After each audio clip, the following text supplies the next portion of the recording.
the future. There are no people. There are no people in the future. No people at all. There are no people in the future. Where did all my people go? There are no people in the future. Let me try my people call. Where are all my people?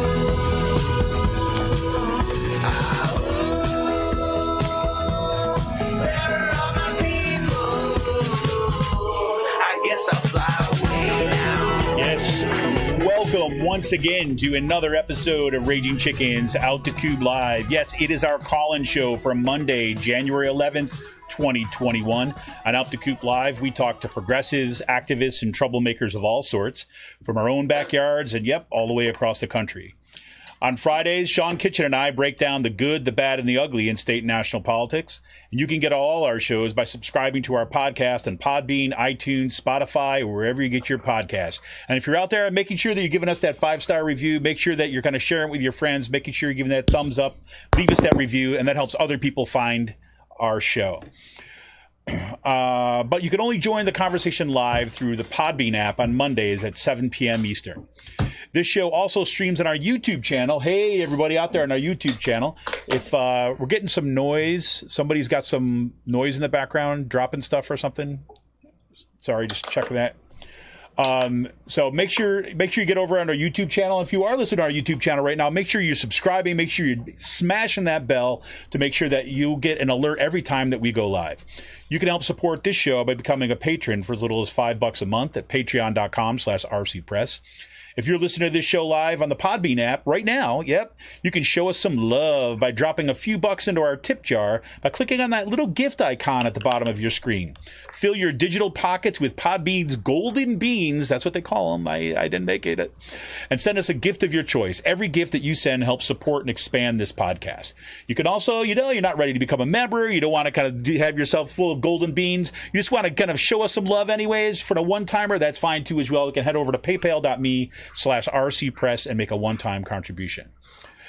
And if you're looking for more PA progressive talk, every night, just tune into the Rick Smith Show's live stream at 9 p.m. Eastern tonight, right? Or on his YouTube channel, on his Twitter, his Facebook, and make sure you subscribe to his daily podcast wherever you get your podcasts.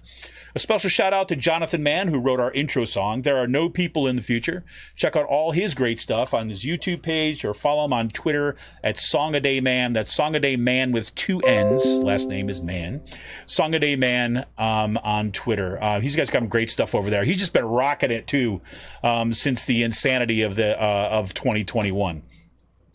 I saw this somewhere on social media where they just basically said, there's the comic of 2020 sitting there. I'm like, yeah, we did this. We had a pandemic and all this. You're never going to be able to top that. Then they have a picture of 2021. And they're like, hold my beer.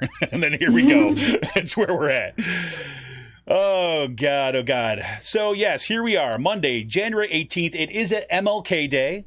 It is 2 days away from the beginning of the next presidency, right, for the inauguration. It is less than a week from the attempted coup, and we're on the eve of the beginning of classes at Kutztown University. So, hey, I thought, what a better night to have some folks, some student organizers from Kutztown University Activists. We've got Paul Berlet, Matthew Maier, and Samantha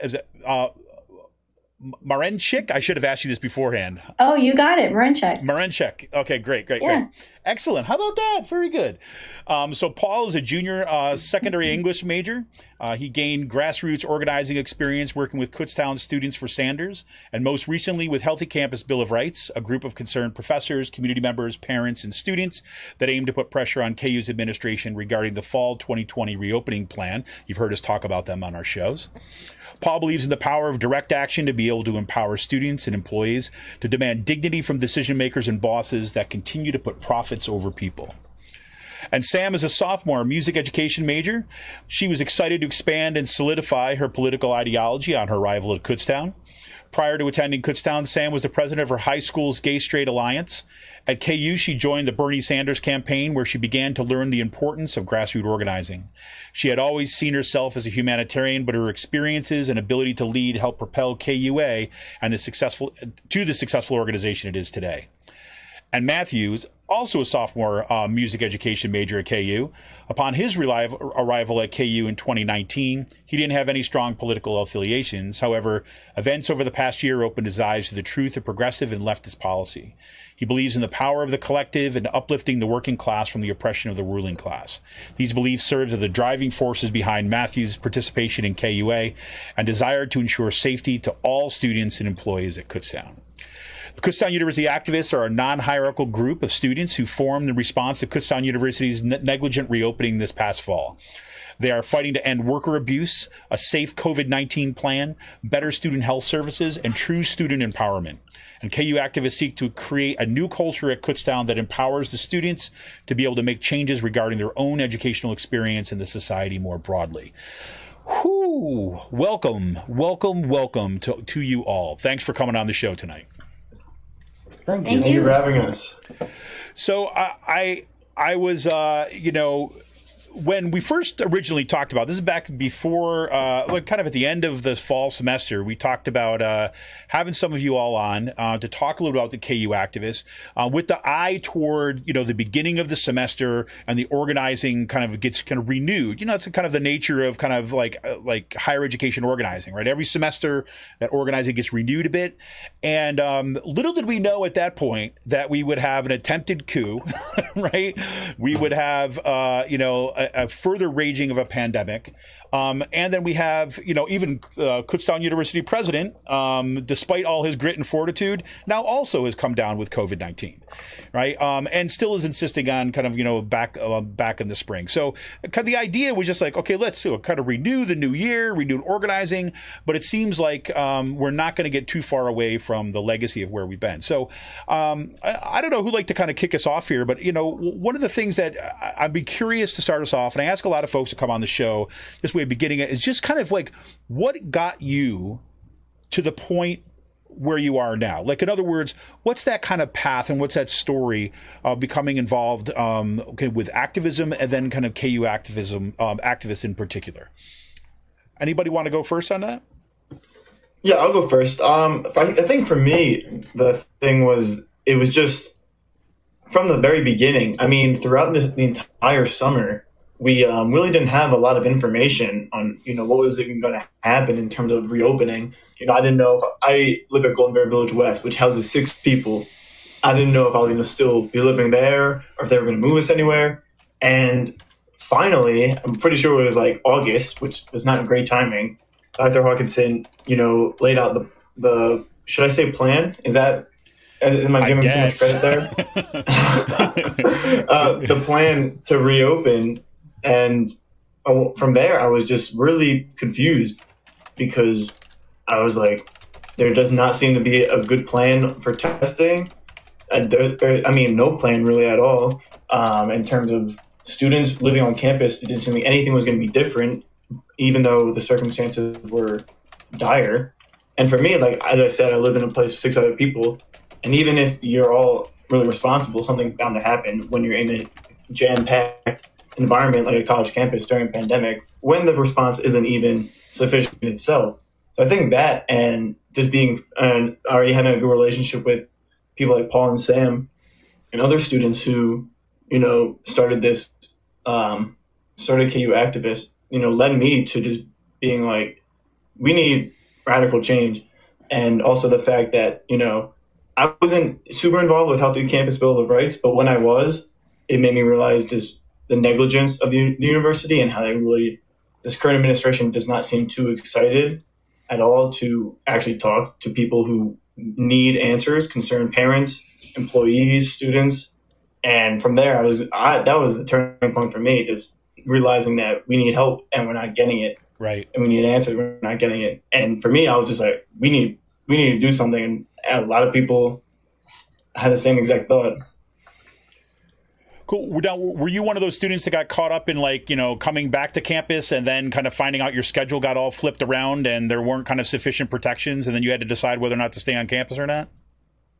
To a certain extent, like for me, because I was worried about, just the entire plan in general, mm-hmm. I was wondering, like, should I go home? The thing for me is, like, I guess I didn't try hard enough if I wanted to like try and reschedule everything. But even if I wanted to, like, I'm a music student.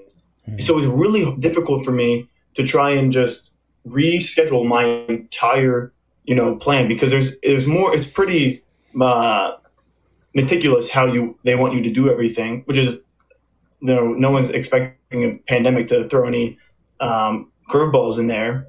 But so I can't, for me, I was like, I would have preferred staying home to be safe, but at the same time, I kind of couldn't. Right.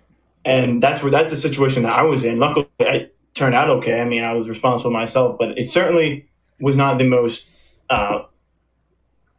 it wasn't the greatest experience, and something that it clearly could have been better, especially because Kutztown is doing a lot more now, even though their new reopening plan for the spring still isn't sufficient at all. Yeah, so Sam, you're a music major too as well. Was your story similar to his, or what kind of got you to kind of where you're at today and your involvement with KUA? Yeah, I definitely had a very similar experience to Matt, seeing as we're in most of the same classes together. So upon arriving to campus, and before then, I was still in this big conflict of if I should go or not. Just seeing what would be best for me and myself, if to, be close to classes practicing, or to be stuck home and to be Zooming. There's a lot of just disconnection, trying to see friends, trying to not to.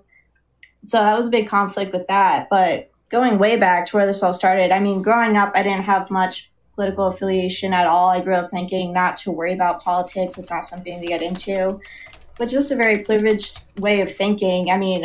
Once I got a bit older, you soon realize that it's just people you should be taking care of, and yourself. That's what life is all about. And that's going to come down to it does come down to politics, because right now in our life, that's what depicts what happens to people. It's not just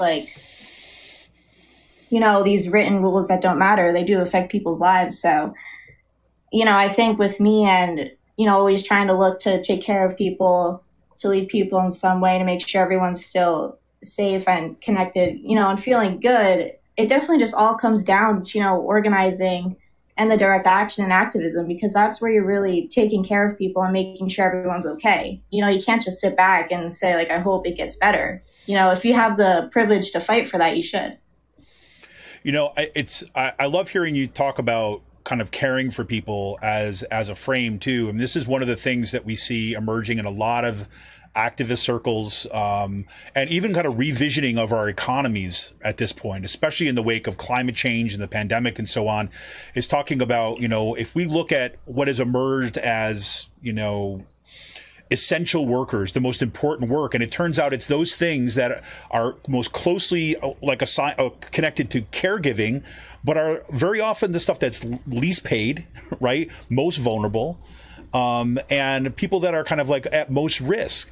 I think about, healthcare workers. I think about delivery drivers. I think, I know that in the KUA document that you sent to Hawkinson, you give a lot of attention to even food service workers, like people that are really kind of part of that caring infrastructure that it's often not kind of, acknowledged, right? Both in terms of its material acknowledgement, but also in terms of how essential it is to our society. So. Very cool. And now, Paul, how about you? Yeah. So I've always been left leaning. My radicalization has kind of, took a lot of time to get kind of where I am now. But, for a bit of a personal story, I guess, I got into a ski accident last February that ultimately ended up taking my leg. So I have no right leg, right? And that happened, middle of February, and I was in the hospital for, I think it was 89 days or something. So and not to mention that hospital was in New York City. So I was able to, see the panic and, watch our dear leader on the news not know what to say and stumble. And I was able to see the direct consequences of that. I remember every day when Governor Cuomo, was on the news, the whole hospital would stop and watch him. And now he didn't do an amazing job, but he tried, right? And there was a little bit of dignity there, and I just remember people struggling with this and not knowing whether to come to work. The hospital slowly, it was a orthopedic specialty hospital, and it slowly turned into a COVID hospital. I was on the only floor that wasn't for COVID patients. And I remember my doctor pushing me to go home. And I wasn't ready to yet, of no fault of his, but, you know, we didn't know what was going to happen. Right. New York was, you know, it was completely going crazy. And, you know, I come home and I saw Hawkinson doing the same things, you know, grit and fortitude. We're going to get through this. I'm opening back up. I don't care about the students, you know, ignoring student demands. And there wasn't, you know, Healthy Campus Bill of Rights was around. And that was kind of the main venue of pushing Hawkinson. And he refused time and time again to not go to meetings. We still have that issue, right? He won't talk to us. And, you know, that's the first step. So I thought, you know, what can I do? And Healthy Campus Bill of Rights is great, but there's a lot of professors in there. And we can talk a little bit about this for people that don't know. But they're scared for their jobs right now because of PASHE Chancellor Dan Greenstein, you know, consolidating universities, laying off, or I guess it's retrenching for professors, like, you know, hundreds of them. And, you know, Kutztown might be next. And that's kind of, you know, that kind of hampered Healthy Campus Bill of Rights in a way because, you know, they wouldn't want to go out and seem like they're causing too much of a ruckus. Right. You know, the work they did was amazing, and it was amazing just to have them to be able, you know, give their guidance to us and to be able to have that organization, you know, the Professors Union, APSCUF, there. But even APSCUF kind of turned their backs on us just because they're afraid, right? So I saw a need, and everybody in KUA saw a need for the students to stand up, and speak and do something about the situation that's going on, right? Kutztown is broken in many ways. So, you know, our letter seeks to address some of those. Well, that's it. You know, I think that, you know, going back to that, you know, the Healthy Campus Bill of Rights, I think you're absolutely right about that. I mean, as you know, I mean, I've talked to you, you know, in some of the meetings, and we have our Healthy Campus Bill of Rights and so on. You know, I was one of the kind of like founding members of that. And one of the things that, I mean, obviously, once the pandemic hit and things got shut down, that was the first wrench that got put into the, you know, into the organizing machine, trying to kind of, you know, refine our feet, refine the kind of way of kind of moving forward as we're kind of reorganizing our lives. But when all of those retrenchment letters were coming down and stuff, I mean, people behave in really, I'll be generous, interesting ways. Right, in situations like that. On the one hand, there's those folks who just, you know, they want to put their head down because they think that's the best way. If they don't ruffle anybody's feathers, they're going to be able to keep their job. I've never been like that, right?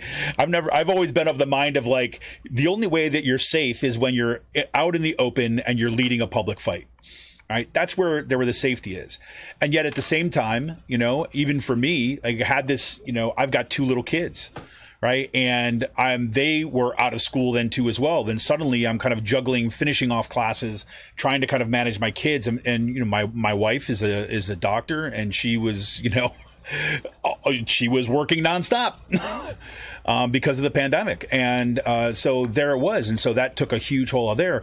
When I went personally, I'll say this, when I saw you all first launch your kind of occupation, right, of your protest, and then produce this letter, it was like, thank freaking God that there are people that are getting out in front of this and that are going to show the rest of the folks about how to lead. So that's just by way of saying thank you to all of you for really kind of like picking up that torch, right, and kind of like leading the way.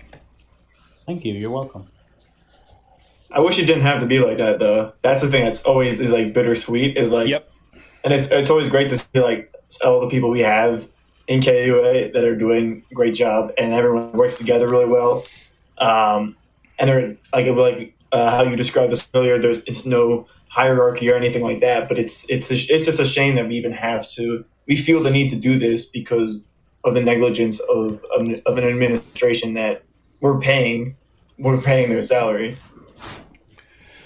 Absolutely. All right. So take me back to, or take our kind of listeners back in particular. I mean, for to Kutztown University Activists, right? KU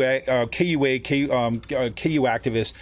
Kind of, where's the organization at right now? How would you describe kind of what you're doing? We can go into kind of particulars about the letter or whatever, like which is just absolutely freaking phenomenal. I've got some things that I'd love to hear your kind of takes on stuff. But where do you see the organization at this point? And give us that kind of the broad brush, if you will, about what you hope to do in kind of building this movement. Yeah, I guess I'll go. So for right now, our main goal is to build our constituency, right? We like to say, because we're non-hierarchical, that, we want to speak for every single student, whether they agree with us or not, right? We want to hear everybody's input and craft something together and really build that base of student power.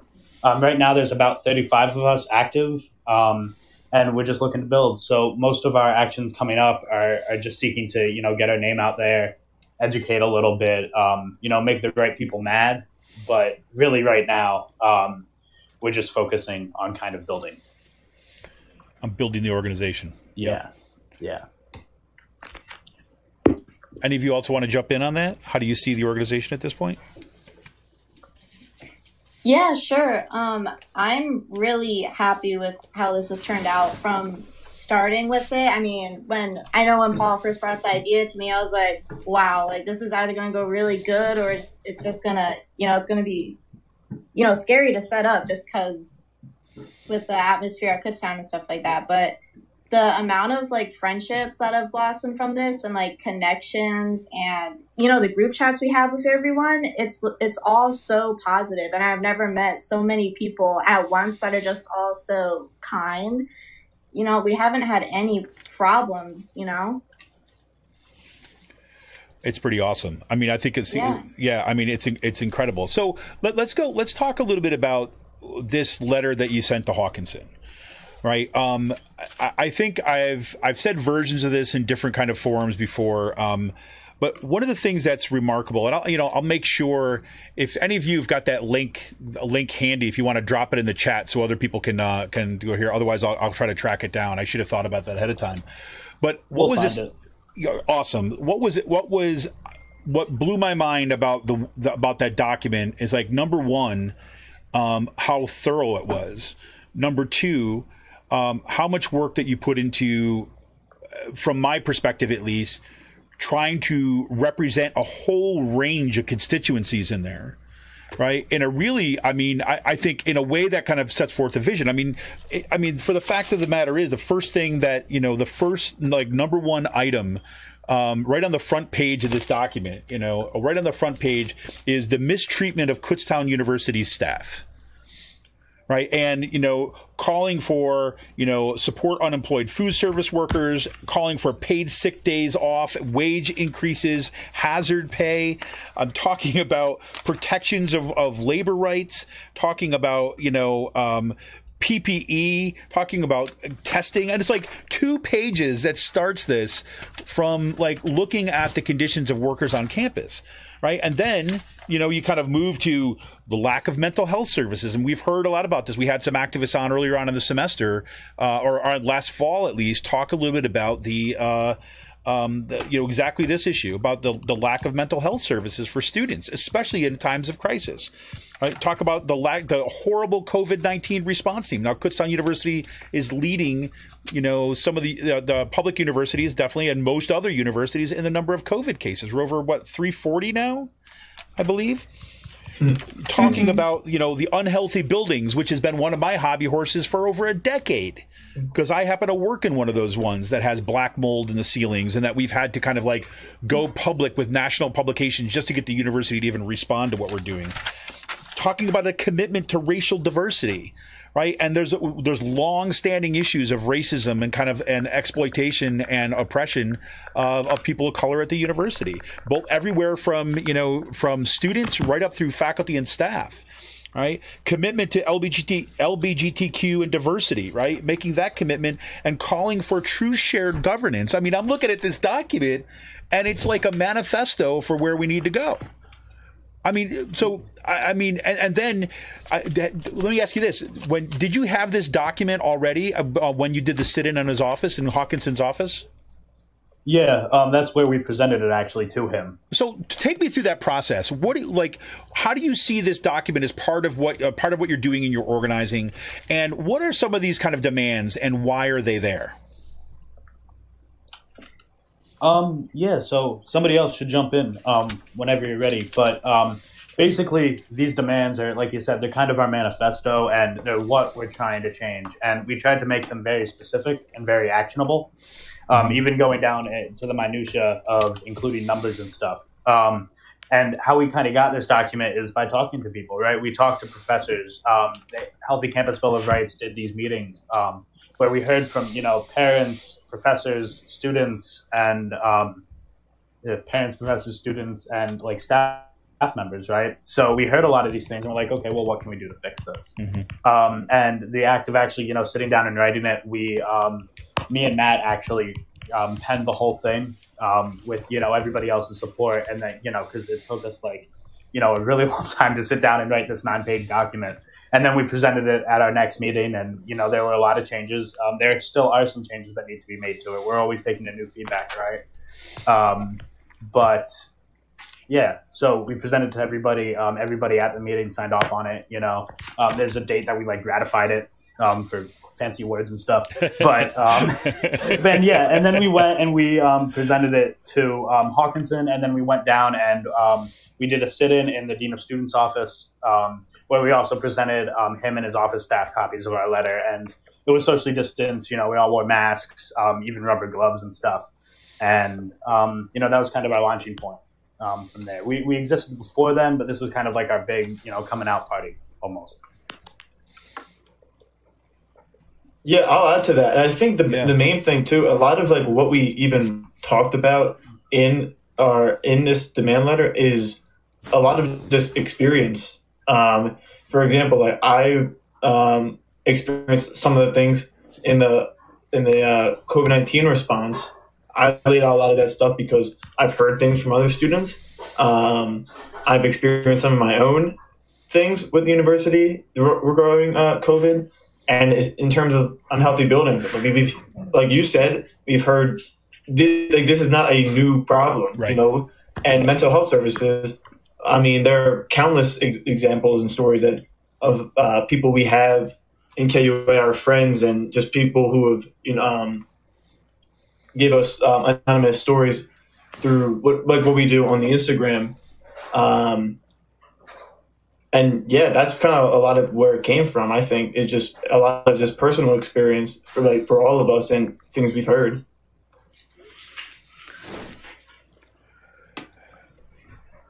If you have to think about kind of the agenda moving into the spring, right? So one of the things that, I've heard KU activists talk a lot about, I think it's kind of very active on your kind of Instagram and so on, is about really wanting to kind of continue the organizing and kind of change the kind of student culture, bring about this kind of new shared governance and a different vision for what could happen on the university.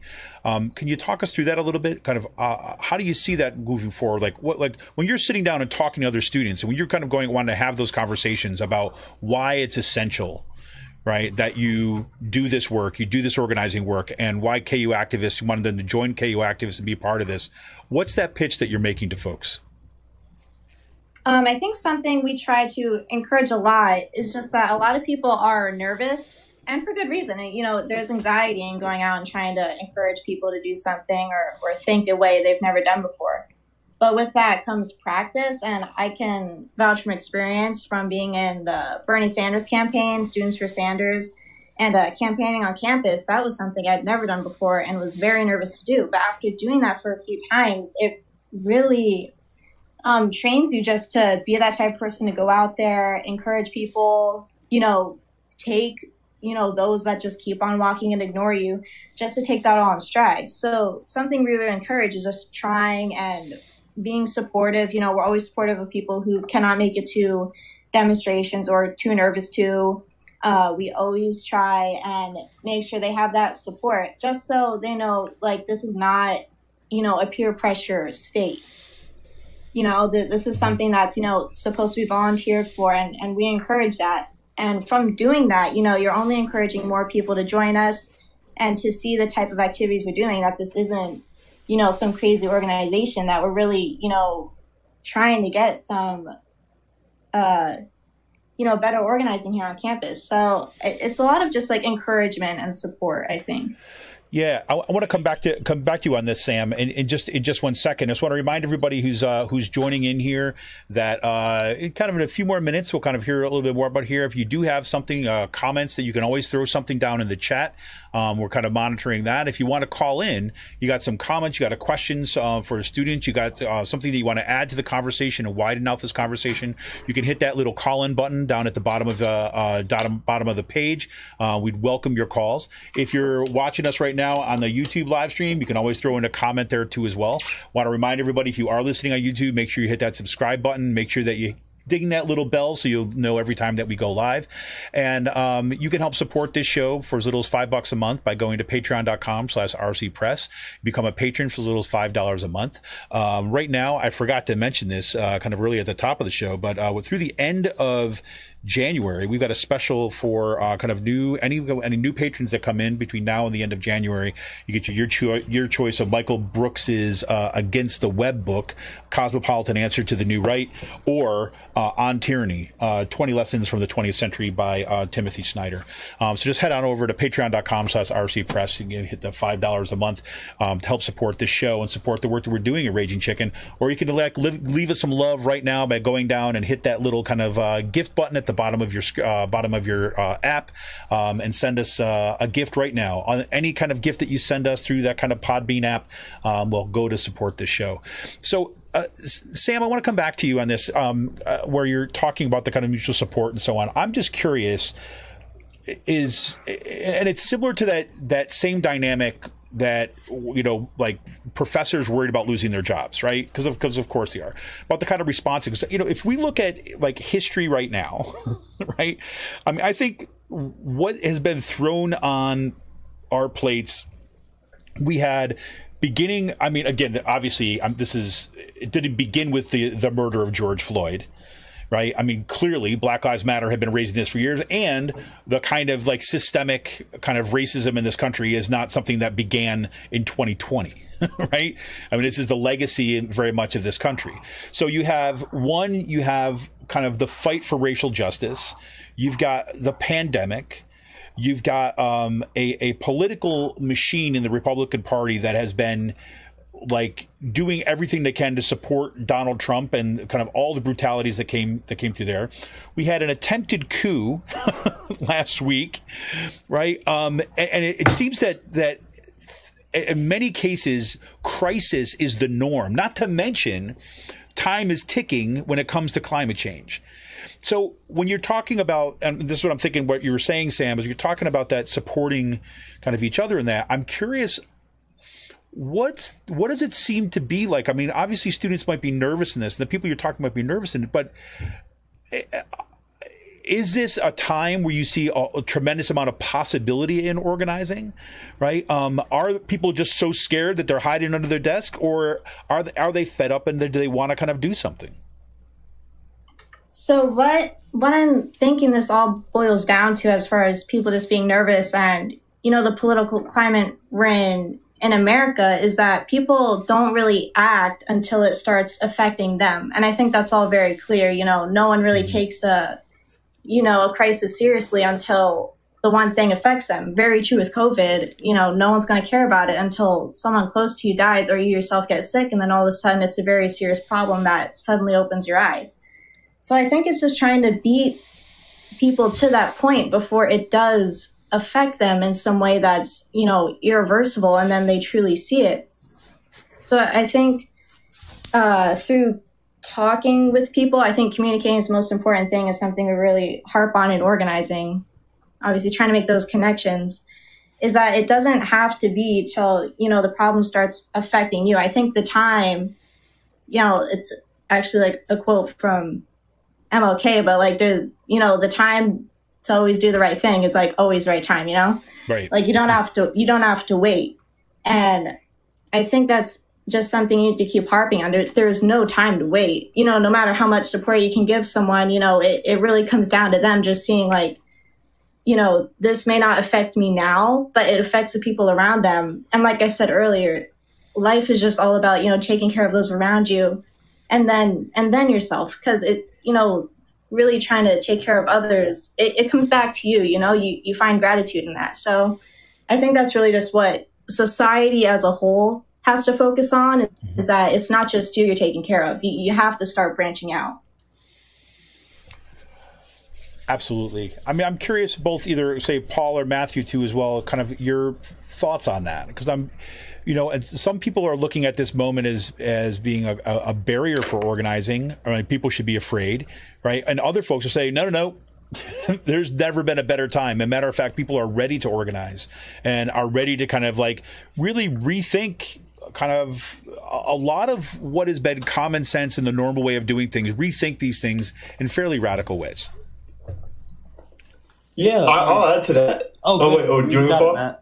No, you got it. Okay, I'll talk after you. Cool. I think, everything, I 100% agree with everything Sam says, and a lot of it hits home. I think what adds to that, or just, the fear we're organizing is, am I doing the right thing? And also, there's a certain level of trust. Like, if I'm putting money into a public university that I'm attending, I want to think and I want to believe that I should be trusting the people who I'm giving my money, who I'm financially supporting, and I'm supporting. Of course, they're giving me an education, but also I'm helping them branch off and make more money. And the fact of the matter is especially with the response to not just COVID, but also other pleas for, shared governance or racial diversity and equality in the workplace and for our students, people are just kind of, for me, there's just not enough, there's no reason to trust the university that I'm financially supporting. I think it's the same thing with politicians. It's like, we really feel as though that we should be able to trust these politicians. Yeah, they uphold standards and economic systems that have failed to bring people to economic freedom, true economic freedom, freedom in all sorts of different ways. So I think a lot of it comes to being complacent in, your trust for the higher ups that you feel like you should be trusting, and you kind of let anything bad they do slide. When at the same time, they're kind of just using you for a profit, and it's always been that way. And that's why the time to act is now, because we really can't. We don't deserve to be treated like dollar signs. 100%. And Paul, you had some thoughts on this too. Yeah. So everything Matt and Sam said, plus a little bit more, really. Shared governance was kind of my big push, because I said, well, if we're going to do this, it can't stop when Kutztown stops committing worker abuse, right? Or these these literal life and death things that are going on. That shouldn't be the end. Students deserve dignity, as well as workers, as well as staff members, right? We have, specifically at Kutztown, we have, ineffectual leaders in Hawkinson and Dan Greenstein, and they time and time again just ignore, right? So that the language from the shared governance, as well as incorporating paid positions for everybody that writes for the Keystone, that's our school's newspaper, as well as a public referendum process for any decision that I think we put in there affects more than 20 people, right? So that takes the power then, and that would be done hopefully by a direct vote, right? And that takes the power then, and it puts it directly in the students' hands to make these decisions for themselves that affect their education that they're paying for, right? And we see, we can talk about this a little bit more later, but the students at Kutztown, and especially in KUA, a lot of them, me included, feel that Hawkinson and Greenstein can't be Greenstein can't be trusted, right? They are, by middle of nowhere PA standards, they're both wealthy, right? President Hawkinson makes more than Governor Wolf in a year, and I forget how much Greenstein makes, but he was from California. He worked with Bill Gates. These people, they don't stand for, what Kutztown's all about. Kutztown is a working class university through and through. It started as a teacher's college, yep. Right? And, what we've seen is kind of going away from that and offering the students less and less and less for, more money, basically. Right. Yeah. So I think go ahead. But, the time to organize, now isn't better. Now couldn't be any better because students are starting to see. Right, they're starting to see because the COVID issue is directly in students' face. The mold issue in Lytle Hall. As an English major, I spent a ton of time there as well. The people that work and study in that building, it's right in their face. We have all these issues that are popping up, and it's creating a hostile environment for everybody at Kutztown, but the bigwigs, right? And I think it's easier to get people motivated over that kind of stuff, or the student that makes minimum wage on campus and, needs to go to the food bank. Not that anything's wrong with going to the food bank, but that should not happen, And the food bank is run by an outside provider anyway. It's not even run by Kutztown. So, we have like the Walmart scenario of, people working at Walmart on food stamps, essentially, right? And that's not right. Kutztown, the students, everybody that works at Kutztown, they deserve a livable wage, and that's also another thing that's not happening. 100%. I mean, one of the reasons I chose to come to Kutztown from the get-go is number one is, I lived in Washington, D.C. before I came here, and I was teaching as an adjunct faculty member at George Washington University and George Mason University. And I had an offer to stay in a permanent position at George Washington University, and I had an offer from Kutztown University. And what it came down to for me is the students at this university remind me of the neighborhoods that I grew up in, remind me of my friends growing up. Right. And it was always said, this is a working class university, and this is where I want to spend my time. And I had a mistaken belief, I should say, that the same commitment was shared kind of up and down the university system. And that was clearly naive on my part, but it was also going through kind of a real significant change at that point. I mean, when I got at Kutztown, it was we're seeing all this growth, but it was also the time where you start, that lawmakers kept on cutting the budgets, and more of the cost of higher education was put on the back of students and their families.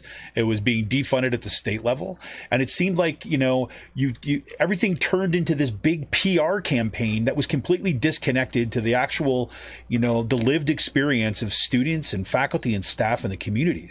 I mean, I look at this interview that Chancellor Greenstein gave the other night to Spotlight PA in this kind of open Zoom call.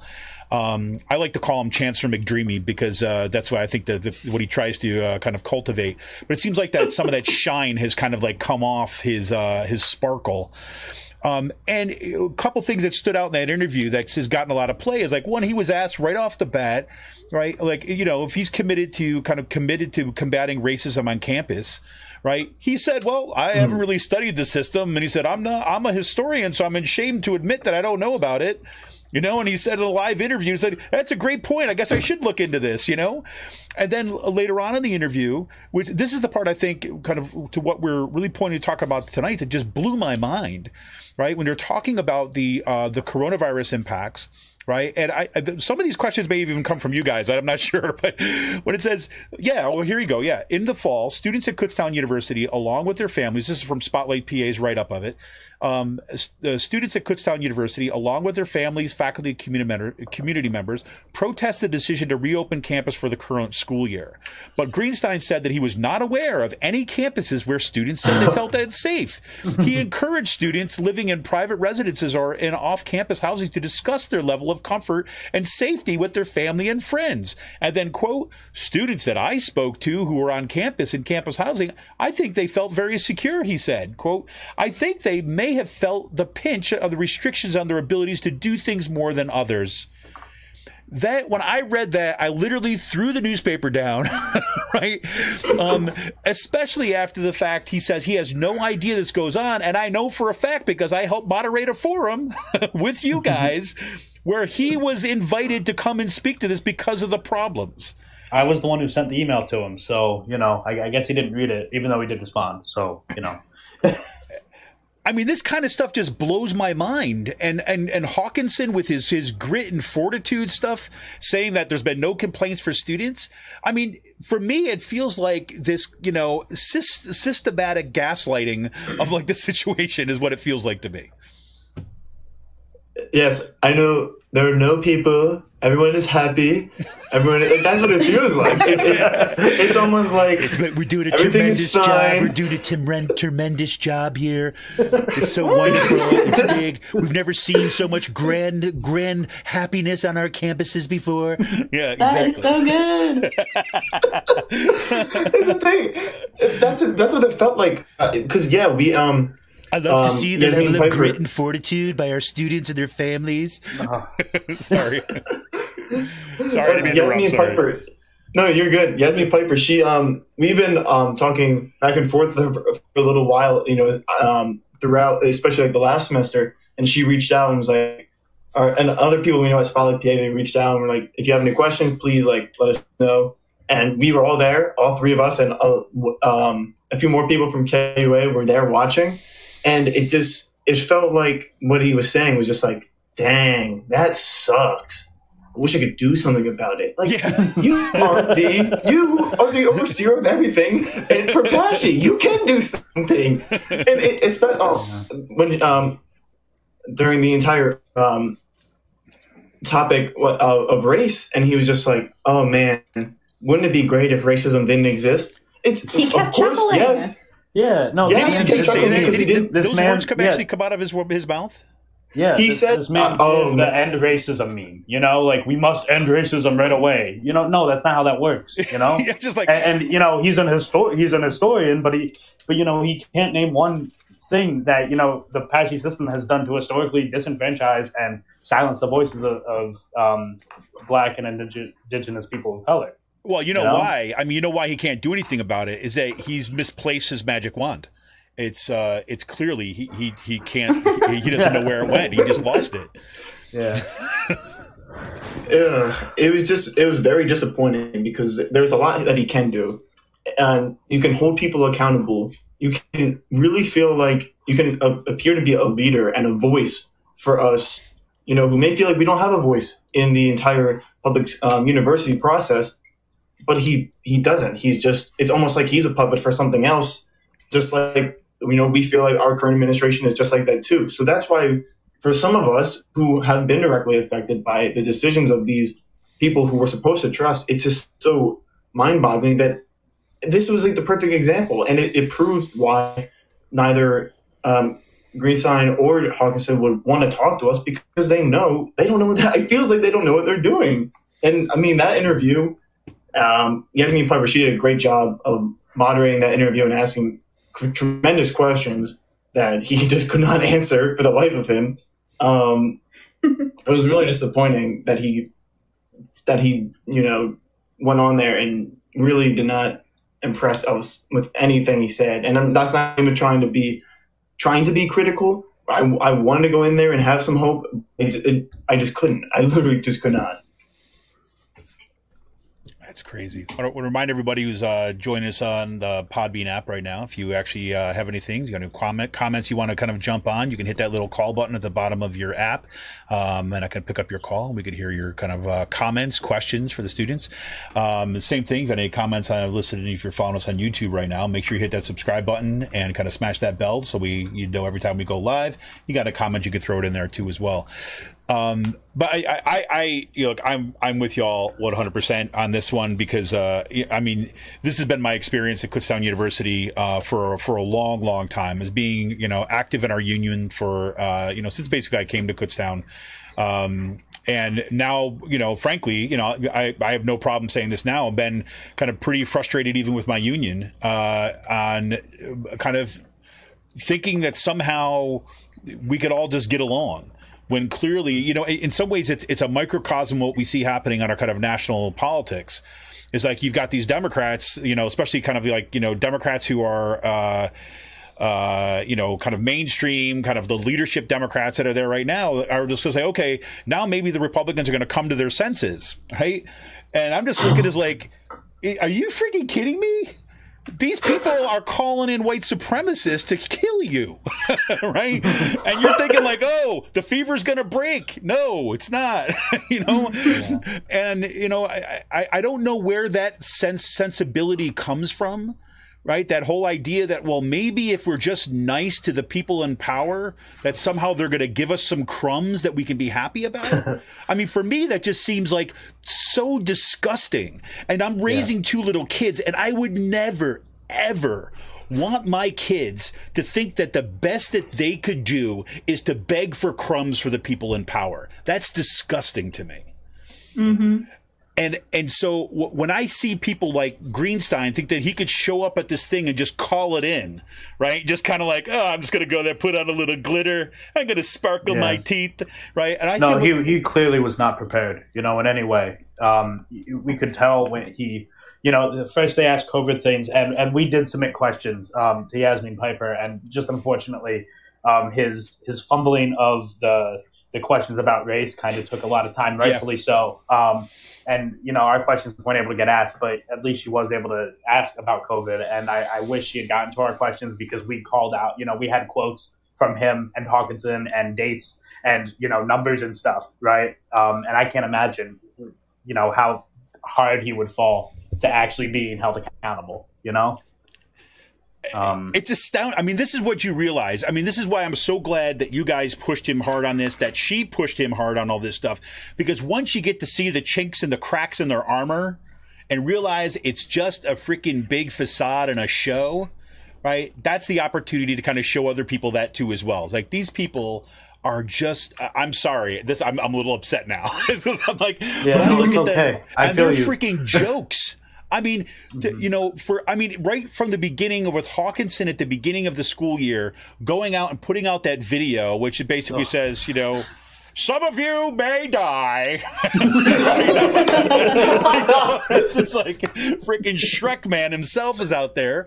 You know, it's like, and you know, the guy, he's out there basically yelling into the camera about how everyone has to have grit and fortitude. And I'm thinking, like, because there's working class students, I'm thinking, you know what? You're talking to the student, you're talking to the kids and grandkids of, like, you know, like miners and, just like he said, right, coal miners and steel workers. And you know what, they had bosses that were forcing them into the mine and saying, you know, you got to do this, have grit and fortitude, and they got black lung and died. Right? Yeah, no, exactly. And what we have is, you know, them, Hawkinson is co-opting this language of the working class, and he is not a member of the working class.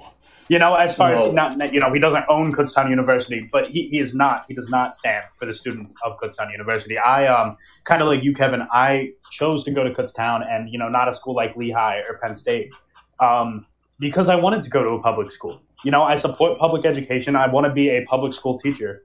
You know, and I wanted to get my education from a public institution. And you know, like you, I thought they, you know, had our backs, and they just don't. You know, it's empty platitudes, and there's no vision, you know, at all.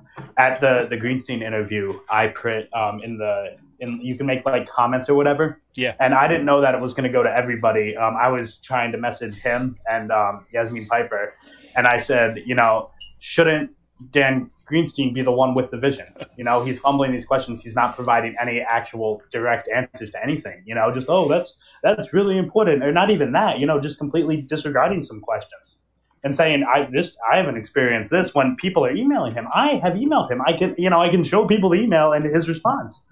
Right. I even think we might have posted it, or we might have posted some with Greenstein. I know we posted some with Hawkinson, right? Yeah. And there's just absolutely no vision and you know, thought at all. Like, you know, Kutztown just put in a new soccer field, which is great and all, but there's black mold in the buildings, right? and Legionellas, which is a water-based disease in our water. And there is just, you know, it's a complete lack of, you know, what people actually want. You know, like, a soccer field is nice, but I'd like to not get sick, please. You know? And well, and I think about that too, really about forcing. I've had a lot of students who are athletes, right? And who basically came back to campus in the fall, you know, because that's where the training is, right? I mean, and we're a lot of the students who ended up kind of getting locked in, you know, basically locked into their housing agreements and things like this because they were hoping that the season would start and so on. And we've seen reports now come out about the impact of COVID on like college athletes precisely because of their exposure. And you're talking about, and this is not, I mean, obviously you don't have to be an athlete to have these long-term effects, but you're talking about like scarring on your lungs. It's just causing problems and heart issues and so on. And so it seems to be an especially kind of like rich irony that you're going to put in the soccer field, but not take care of the people who are going to be playing on that soccer field. I mean, that just blows my mind. It just blows my mind. So I don't know. I don't know. I'm going to remind everybody once again, if you want any comments, questions, you want to call in, you got something to say, you got questions you got to ask, we'd love to hear your voices, hear what you think, hear what's on your mind, or other things that we haven't got a chance to kind of touch on yet. But kind of as we're kind of getting ready to close out kind of soon, but unless we get some callers who kind of want to come in here, give us some sense. Maybe we can kind of go through each of you on this one, a sense of your perspective of like, well, first of all, you know, I like to think about like the end of the show is going to be an opportunity to talk about possibilities and plugs, right? So what do you see about the possibilities of the organization going forward, the possibilities for organizing, student organizing, whether at Kutztown or more broadly right now, and some plugs for some things that you got coming up? Like what do you got in the works? What kind of plans you got? Is there any things that you want to plug that's going on here? Hey, we got a call coming in right now. So before we get to that, hold on to that. We got Brian calling in. Let's see what we got here. Hey, Brian, can you hear me? Yep. Yes. I can hear you. Awesome. So hey, I'm sorry that I upset you by destroying college football, but but I'm glad that you decided to call in and so that we can hash this out in real time. Just kidding. Now, Brian. That's right, Mahoney. I'm coming at you. There you go. No, so I just wanted to let everybody know you guys are doing great work, and I think it's great. But the other thing I wanted to let you know is it's just not your campus, right? I don't know if you've listened to any of the other shows. Like I've been on and talked about how this is happening at the University of Cincinnati. So the same thing is happening. New facilities, but we don't care about the students, right? Yeah, it's like fundraising for a football head coach's salary, but no fundraising for scholarships. So these are the types of things that I think it's great you're doing it. I also just want to show, I just want to talk about the idea or just throw it out there that it's not just you and it's systemic, right? I'm not trying to say oh, you guys should stop whining. I'm literally saying there's a really fertile ground for this type of organizing. At Cincinnati, there's a website called Boldly Bankrupt, and it's run by students, and they've been putting this together for some time now. And they're going over the exact same things. And that's the question I'd like to pose to you guys actually is, as this seems to be much like COVID, a pandemic, or at least, an epidemic in the United States, doesn't it just seem, from your point of view, that the people who are in charge are held to incredibly low standards? Yes. I mean, yes. One word answer, absolutely yes.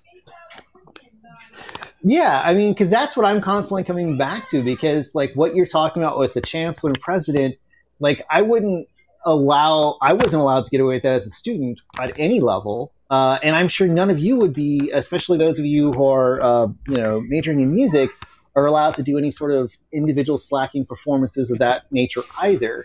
And yet we've got people who are getting paid hundreds of thousands of dollars, if not millions of dollars, who are sort of yeah, I'll check that out, or I don't know about that, or I've never thought about that. And so it's insulting. Absolutely. Right. Absolutely. And that's why I'm all excited about it, not letting you talk. So that's my bad. But I just wanted to No, you're good. I'm right with you. There are a lot of folks who are with you. You guys are on to something. Keep it going. If you want to do any sort of organizing cross campuses, let me know. I'll see what I can do as well. I'm at the University of Cincinnati. And again, just keep up the good fight. You guys are doing good work. Thank you. Thank you so much, Brian. Yeah, thank you. Awesome. Thanks for the call in, man. I appreciate it. No problem. Yeah, and I'm going to be bugging you soon to come back on the podcast soon too. So, I'll give you all his contact info too as well if you want to get in touch with him. They do have. He was on the show. Last time it always seems like last week, and then it turns out it's like 3 months ago. But it was he was talking about in part some of this project that these students did. This called Boldly Bankrupt, and it was pretty cool. So it's some cool stuff going on there too as well. You also have been kind of connected up, or at least working with some of the folks from USAS too. Is that right? Yeah. So KUA is now officially a USAS local, and so you can call us KUA USAS local number 69. We have that in our bio now, which is really awesome. We did have some debate before going into it as far as joining an organization that is not just, us. We're so proud to have it just like grassroots type. But now that we have USAS, I know Madeline has been a part of that and would always be talking to us too and giving us info on that. But we're going to have so much more resources and, connections from this. We had a long phone call with one of the organizers from USAS, me and Paul, which is really informational. And I'm really looking forward to the opportunities that are going to come out of that and all the new people we're going to meet. So from that, our last KUA meeting, we had a calendar session. We came up with a lot of good ideas. We're going to start caloring them down. Not going to say anything specific just so we don't get outed on anything, but we do have like a lot of things planned. So I think it's going to be a good semester, what we're working on. I'm liking that. Yeah. I'm liking, all right, we're going to keep our cards a little close to our chest right now because the element of surprise is always one of the things that we've got in our toolbox. Oh, yeah. Yeah, and I will say, check out our Instagram either tonight or tomorrow for the next thing that we're doing that everybody on this call can also participate in. So I put it in, if Sam did, it's in the chat. It's at KU Activists. And you'll see, a bunch of resources there. And like I said, starting tomorrow, there will be an action that people can participate in. Awesome. Well, and I'm gonna make this. I'm gonna say this publicly too as well. So all the listeners, everyone who's been following, all our supporters of Raging Chicken, can hold me to this, right? And they'll know I'll do this. Is when we started Raging Chicken Press was way back in 2011, right? It was right after there was Tea Party victories in 2010. There was a whole bunch of attempts to kind of really slash kind of public education, public health care. It was the rise of the kind of the first version of this kind of radical right kind of insurrection over there. And so we started Raging Chicken as a way of kind of responding to that, right, in a written format.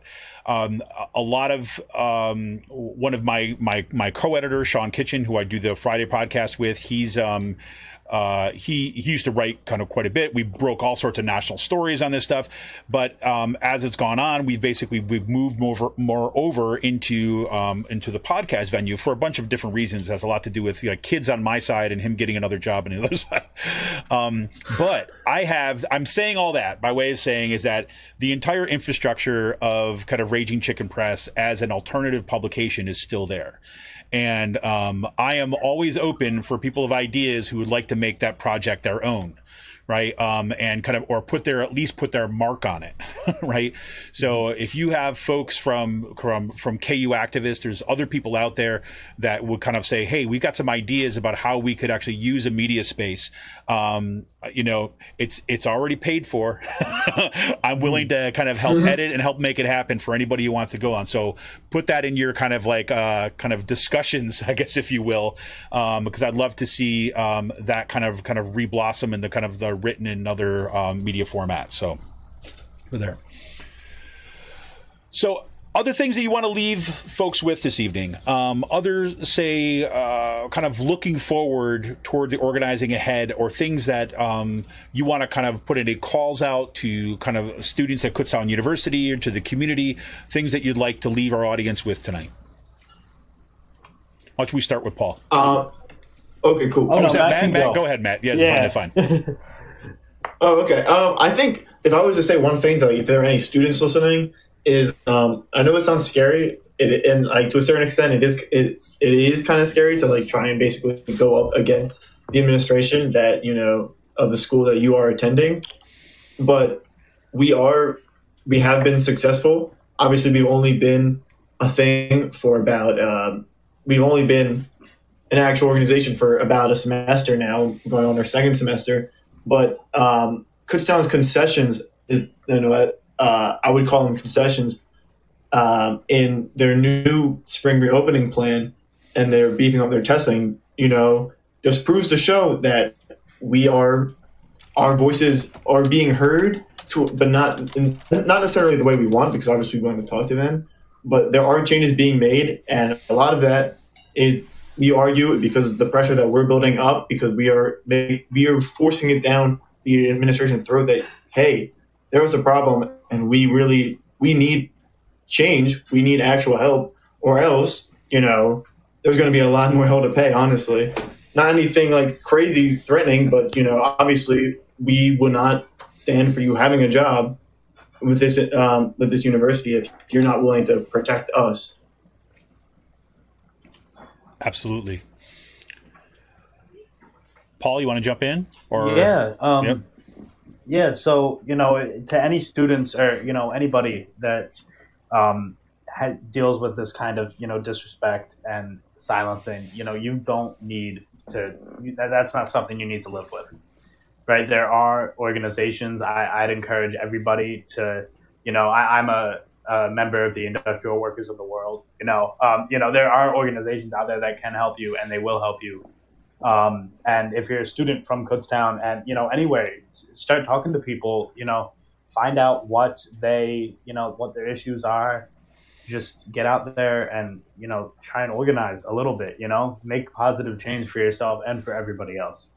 And specifically to students. You don't need a organization that is directly affiliated with the university to make positive change. KUA is decidedly not an official university organization, and that's just so we don't face any disciplinary actions, or it's way harder to face any disciplinary actions because there is nothing to tie people back to it if they don't want, right? And a lot of times we see in organizations that are directly affiliated with, I'm going to say it, but like systems of oppression, right? Mm-hmm. They derive their power from that same system, right? So if your club is an activist organization and is also directly affiliated with the university, there are ways of silencing you, and that doesn't have to happen, right? And there are even people in clubs that don't want that change because they get their power from the same system, right? That's hurting other people. So get out there and start talking to people, and build up a real movement, and try to reclaim your dignity a little bit, because these people, the wealthy, the elites, that they feel like they don't have to give any of us dignity, like, at all, right? We saw that, and I'm sure to the caller, like, yeah, this happens at every school. I'm sure of it, because there is a hierarchy at all of these schools. And, that generally means the people at the top they won't care about the general population. They just won't, because they don't have to. Like, we see that even in the Democratic establishment now in Washington. They don't have to care about us, so they won't, unless we make them. 100%. And Sam, let's go to you to close this out.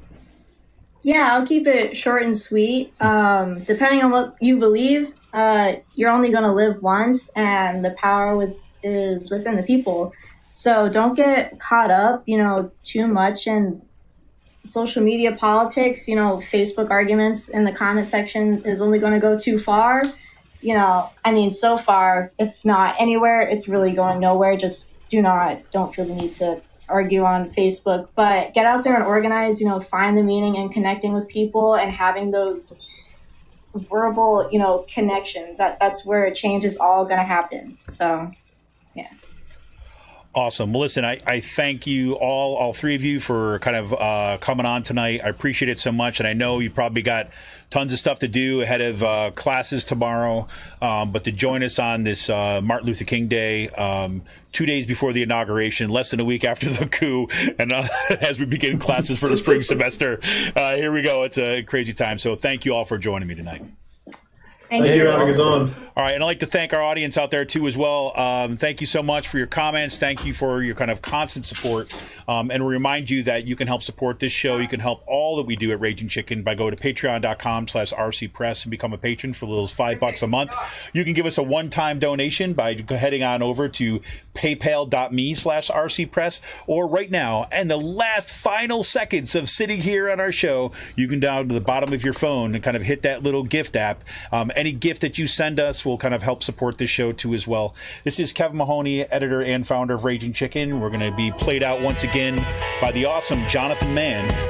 Thank you all for joining us tonight, and remind you that we will be back on Friday for our flagship show, Out the Coop with Sean Kitchen, failed coup survivor himself. See ya! My face, my arms, see y'all. Can't tell if I exist. Am I the sky, the rock, or tree falling in the forest?